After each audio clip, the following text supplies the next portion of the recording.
என்னது நம்ம காவேரிக்கு இந்த வீடு கிடைக்காத அளவுக்கு இந்த கிருஷ்ணா வந்து பிளான் பண்ணிகிட்டு இருக்கானா? ஆமாம் guys welcome back to my channel. Guys இங்கே பார்த்தீங்கன்னா நம்ம புதுசாக வந்துருக்கிற தம்பி பேர் தான் கிருஷ்ணா. எல்லா பேருமே வந்து நம்ம சந்தான ஐயா பார்த்தீங்கன்னா நதி பேரே வச்சுட்டாங்க. கிருஷ்ணா பார்த்தீங்கன்னா நம்ம மகாநதியில் வந்துட்டு பெரிய ஒரு ரோல் ப்ளே பண்ணிகிட்டு இருக்கானே சொல்லலாம். என்னென்னா என்ன பண்ணுறாரு அப்படின்னா, எப்படியாவது வந்துட்டு இந்த வீட்டில் இருக்கிற பாதி பங்கு வந்து நம்ம வாங்கிட்டு போயிடணும் அப்படின்ற ஒரு வெறியிலே இருக்கார். என்ன பண்ண போகிறாருன்றதை நம்ம பொறுத்திருந்தே பார்க்கலாம். மகாநதியில் பார்த்தீங்கன்னா நம்ம காவேரிக்கு வந்து அந்த வீடு கிடைக்கும்னு சொல்லிட்டு எல்லாருமே எதிர்பார்த்த நிலையில் புதுசாக வந்துட்டு ஒரு குண்டை தூக்கி போடுற மாதிரி ஒரு விஷயம் நடந்திருக்கு. அது எல்லாத்துக்குமே தெரியும். என்னென்னா வந்து சந்தான ஐயாவுக்கு வந்து இன்னொரு பொண்டாட்டி இருக்குது அப்படின்னு சொல்லிட்டு. அந்த பொண்டாட்டிக்கு 2 குழந்தைங்க இருக்குது, கிருஷ்ணா அப்புறம் இந்த பொண்ணு. இந்த ரெண்டு பேரும் வந்துட்டு இந்த சொத்தை வந்து பாதி வந்து, அதாவது என்ன எப்படின்னா 4 பேர்த்துக்கு ஒரு சொத்தும் 2 பேர்த்துக்கு ஒரு சொத்தும் போடலான்ட்டு நம்ம பிளான் பண்ணி அவங்க அம்மா வந்து கூட்டிகிட்டு வந்திருக்காங்க. இது வந்துட்டு நம்பகத்தன்மையாகவே தான் இருக்குது. ஆனால் கொஞ்சம் மட்டும் நம்ப முடியாமையே இருக்குது. பார்க்கலாம் என்ன நடக்குது அப்படின்னு சொல்லிட்டு மகாநதியில். ஏன்னா இப்படிலாம் வந்துட்டு சீரியலை முடிப்பாங்கன்னு கண்டிப்பாக வந்துட்டு யாரும் எதிர்பார்க்க மாட்டாங்க. நம்ம சந்தான ஐயா வந்துட்டு புது பொண்டாட்டி வந்து என்ன சொல்கிறாங்க அப்படின்னா, எப்படியாவது வந்துட்டு உங்களுக்கு நம்ம எங்கள் குழந்தைங்களுக்கு வந்து சேர வேண்டிய சொத்தை வந்து நான் வாங்கி கொடுத்து தான் போவேன் அப்படின்னு சொல்கிறாங்க. அடுத்து பார்த்திங்கன்னா நம்ம பாட்டிக்கிட்ட வந்து பேச ஆரம்பிக்கிறாங்க. பாட்டிக்கிட்ட சிம்பாலிக்காக ஒரு சிம்பத்தியை க்ரியேட் பண்ணி பேசிகிட்டு இருக்காங்க. இது வந்துட்டு அவங்க தான் வந்துட்டு புரியாமல் பேசிகிட்டு இருக்காங்கன்னா, உங்களுக்குமா இது வந்து புரியல அத்தை அப்படி. யாருடி அத்தை? உங்களை தான் சொல்கிறேன். அவங்களுக்கு தான் வந்து புரியல அப்படின்னா இது வந்துட்டு யார்? உங்களை பையனோட குழந்தைங்க தானே, பேரன் பேத்தி தானே, இதை நீங்கள் பார்க்க முடியாதா? இவன் பாருங்கள் கிருஷ்ணா, உங்களுக்கு வந்து பேரை இல்லைன்னு சொல்லிட்டு ரொம்ப வந்து ஃபீல் பண்ணிங்கன்னு சொல்லிட்டு என் ஹஸ்பண்ட் வந்து சொல்லியிருக்காரு.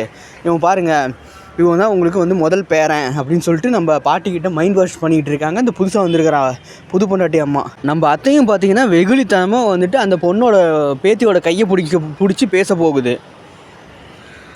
ஏன் வந்துட்டு இப்படி பண்ணுறாங்க அப்படின்ற மாதிரி தெரியல. நம்ம அத்தை வந்து எப்பவுமே ஒரு சென்சிட்டிவான ஆள் அப்படின்றவங்க நம்ம சேனல் வந்து சப்ஸ்கிரைப் பண்ணிக்கோங்க கைஸ். மகாநதி சீரியல் பிடிச்சிங்கன்னா பெல் ஐக்கன் இருக்கும், அதையும் கிளிக் பண்ணிக்கோங்க. நம்ம சேனல் வந்து சப்ஸ்கிரைப் பண்ணாமல் பார்க்காதீங்க, கண்டிப்பாக சப்ஸ்கிரைப் பண்ணிக்கோங்க. நம்ம வந்து பாட்டி வந்து கையை பிடிச்சோன்னா நம்ம சாரதாமாங்க அந்தாண்ட நின்று பார்த்துட்ட உடனே ஒரு மாதிரி ரொம்ப டென்ஷன் ஆகிட்டாங்க. ஏன்னா வந்துட்டு சாரதாமாவுக்கு அந்த அம்மா புதுசாக வந்துருக்கிற பொண்டாட்டி யாருக்குமே பேசிக்காக பிடிக்காது. அவங்களுக்கு இன்னும் ரொம்ப பிடிக்காமல் போயிடுச்சு.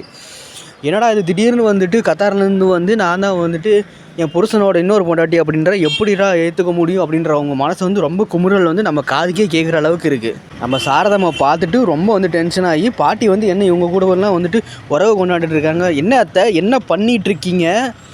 இல்லை சாரதா, நான் சும்மா தான் நின்றுட்டு இருந்தேன், செடிக்கு தான் தண்ணி ஊற்ற வந்தேன். எதுவுமே பேசாதீங்க, நீங்கள் வந்துட்டு இப்படிலாம் பண்ணுறது ரொம்ப தப்பு அத்தை, இப்படிலாம் பண்ணாதீங்க.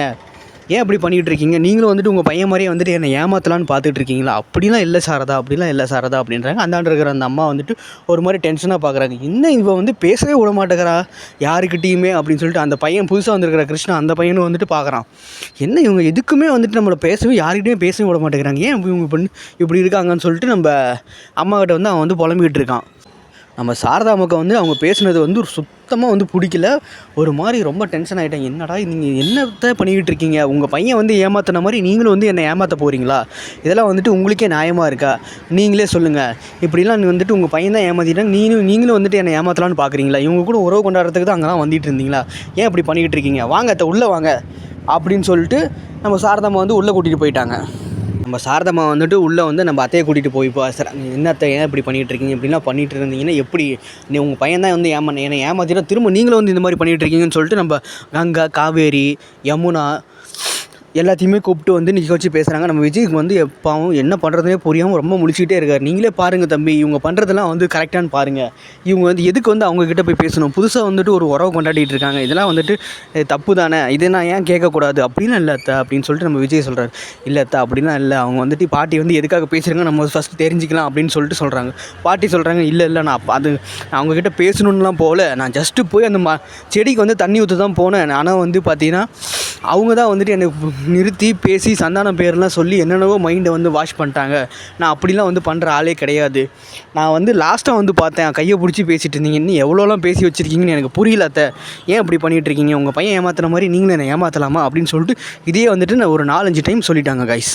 நம்ம கங்காக்கு அது கேட்ட உடனே ஒரு மாதிரி டென்ஷன் ஆகிட்டாங்க. என்ன பாட்டி பண்ணிகிட்டு இருக்கீங்க? நான் உங்களுக்கு வந்து பேரம் பேத்தியா இல்லை அவங்க உங்களுக்கு பேரம் பேத்தியா? அவங்களும் ஒரே மாதிரி தான் பார்த்துட்ருக்கியா நீ? எதுக்கு அப்போ வந்து எங்கள் கிட்ட இருக்கிற அப்படி இப்படின்னு ஒரு மாதிரி பாட்டி வந்து பேச ஆரம்பிச்சிட்டாங்க. பாட்டி ரொம்ப ஒரு மாதிரி அழ ஆரம்பிச்சிட்டாங்க. அப்படிலாம் இல்லடி, நான் அப்படிலாம் பண்ணுற ஆளே இல்லை. அவங்க தான் வந்து என்னை கூப்பிட்டு வந்து வாண்டடாக பேசிகிட்டு இருந்தா. நான் அப்படி பண்ணுறவனே கிடையாது. நீங்கள் தான் எனக்கு எப்போவுமே வந்துட்டு பேர பசங்க. அது நான் என்றைக்குமே வந்துட்டு நான் மறக்க மாட்டேன். அதுதான் உண்மை. நீங்கள் ஏன் அப்படி யோசிக்கிறீங்க அப்படின்னு சொல்லிட்டு நம்ம பாட்டி சொல்கிறாங்க. விஜயும் ஆமாம் அப்படி தான் பண்ணியிருப்பாங்க, அவங்க தான் அதை பேசியிருப்பாங்க, நீங்கள் விடுங்க அத்தை, அதெல்லாம் பார்த்துட்டு டென்ஷன் ஆகாதீங்க அப்படின்னு சொல்லிட்டு நம்ம அத்தையும் காவேரி எல்லாத்தையுமே வந்து விஜய் தான் வந்துட்டு இப்போ சமாதானம் பண்ணிக்கிட்டு இருக்காருன்னு சொல்லலாம்.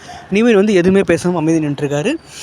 யமுனா வந்து எதுவுமே பேசாமல் அப்படியே அமைதியாக தகச்சு போய் நின்றுருக்காங்க. 2 நாளாகவே அவங்க வந்துட்டு எதுவுமே பேசலை. விஜய் வந்து பாவம் 2 நாளாக ஒரே ஒரு மாதிரி மண்டையில் ரொம்ப ப்ரெஷர் ஏறி என்ன பண்ணுறதுனே தெரியாமல் முழிச்சிட்ருக்காரு. ரிஜிஸ்ட்ரேஷன் பண்ணலாமா வேணாமா, இது நல்லதா கெட்டதா, இல்லை இவங்களுக்கு ஹெல்ப் பண்ணுமா இவங்களுக்கு ஹெல்ப் பண்ணக்கூடாதா அப்படின்ற மாதிரி பேசிகிட்டே இருக்காங்க. நம்ம மகாநதி வந்து அப்படியே உல்ட்டாவாக மாறிடுச்சு. எல்லாமே மக்கள்லாம் சோகமாக போயிட்டாங்க. இதை பார்க்குற நம்மளும் சோகமாக போயிருக்கோம் அப்படின்னு நினைக்கிறீங்களா? நம்ம சேனல் வந்து சப்ஸ்கிரைப் பண்ணிக்கிங்க. கீழே கமெண்ட் செக்ஷன் அதில் ரெட் கலர் ஹார்ட்டை வந்து கமெண்ட் பண்ணிவிட்டு போங்க. நம்ம காவேரி பாவம் வந்துட்டு அழுகிறது யாராலுமே பார்க்க முடியல. காவேரி வந்துட்டு இந்த சீரியலோட தூண் கூட சொல்லலாம். காவேரி வந்து அழும்போது நமக்கே ஒரு மாதிரி இதாக இருக்குது. என்னடா இது, நம்ம காவேரிக்கு வந்து இப்படிலாம் நடக்குதே அப்படின்னு சொல்லிட்டு ஒரு மாதிரி நமக்கே ஒரு மாதிரி மனசு கேட்க மாட்டேங்குது கைஸ். கண்டிப்பாக நம்ம காவேரிக்கு வந்து இந்த வீடு கிடைக்கும் அப்படின்னு எல்லாருமே வந்துட்டு நம்ம காவேரிக்காக வேண்டிக்கலாம் கைஸ். கண்டிப்பாக வந்து நடக்கும்னு நான் நினைக்கிறேன். ஏன்னா காவேரிக்கு இந்த வீடு வந்தால் தான் வந்துட்டு அவங்க பிரச்சனைக்கு வரமாட்டாங்கன்னு சொல்லிட்டு நம்ம சாரதாமாவும் சொல்லியிருக்காங்க. இந்த காவேரிக்கு வந்து மாறப்போகுதா இல்லையோன்னு நம்ம பொறுத்திருந்து பார்க்கலாம். ஆனால் மாறப்போகுது அப்படின்னு நினச்சிட்டு இருந்தாங்க காவேரி. கடைசியில் பார்த்தீங்கன்னா ஒரு ட்விஸ்ட்டு. அது என்ன ட்விஸ்ட்டுனா கண்டிப்பாக வந்துட்டு நம்ம சேனல் வந்து சப்ஸ்கிரைப் பண்ணுங்கள். சப்ஸ்கிரைப் பண்ணால் பார்க்காதீங்க, சப்ஸ்கிரைப் பண்ணிடுங்க கைஸ். அது என்ன ட்விஸ்ட் அப்படின்னா, நம்ம விஜய் இருக்கார் இல்லையா, விஜய் ஒரு பிளான் பண்ணுறாரு. அதுக்கிடையில் பார்த்திங்கன்னா இந்த 3 நதிகளும் சேர்ந்துட்டாங்க. யார்?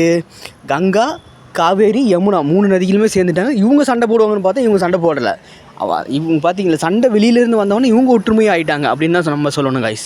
அப்புறம் பார்த்திங்கன்னா நம்ம விஜய் வந்து ஒரு சின்ன ஒரு இது பிளான் பண்ணுறாரு. அது என்ன பிளான் அப்படின்னா, இன்றைக்கி வந்து நம்ம ரெஜிஸ்ட்ரேஷனும் வச்சிக்க வேணாம் காவேரி அப்படின்னு சொல்லிட்டு நம்ம காவேரிகிட்ட சொல்கிறீங்க. ஏங்க எதுக்காக?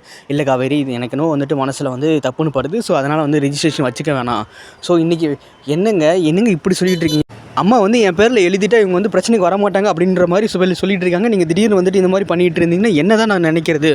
நம்ம ரெஜிஸ்ட்ரேஷன் நிற்க வச்சுக்கலாங்க. இல்லை காவேரி வேணாம், என்னோடய மனசுக்கு வந்து ரெஜிஸ்ட்ரேஷன் வேணான்னு சொல்லுது, வேணாம் அப்படின்னு சொல்லுது. அப்புறம் பார்த்திங்கன்னா நம்ம இங்கேருந்து கிளம்பிடலாம், கொஞ்ச நாள் வந்துட்டு இந்த ரெஜிஸ்ட்ரேஷன் தள்ளி போடலாம் அப்படின்னு சொல்லிட்டு சொல்கிறாரு. நம்ம காவேரிக்கு வந்து ஒரு மாதிரி இதாகிடுச்சு. ஏங்க என் பேரில் எழுதுறதுனால உங்களுக்கு என்ன பிரச்சனை வந்துட போகுது? ஏதாவது இந்த வீடு வந்து பிரச்சனையாகவே இருக்குது, என் பேரில் வர வேணாம்னு நினைக்கிறீங்களா? ஐயோ அப்படிலாம் இல்லை காவேரி, உனக்காக நான் எல்லாமே செய்வேன், எல்லாமே பண்ணுவேன், அதெல்லாம் எனக்கு பிரச்சனையே கிடையாது. அமௌண்ட் ஒரு விஷயமாகவே நான் யோசிக்கலை. இங்கே இவ்வளோ பெரிய பிரச்சனை நடக்கும்போது நம்ம எப்படி வந்து ரெஜிஸ்ட்ரேஷன் பண்ணவும் அவங்க வந்து விட மாட்டாங்க. அவங்க யாருங்க நம்மளை விடுறதுக்கு? அவங்க எதுக்குங்க நம்மளை விடணும் அப்படின்னு சொல்லிட்டு நம்ம காவேரி சொல்கிறாங்க.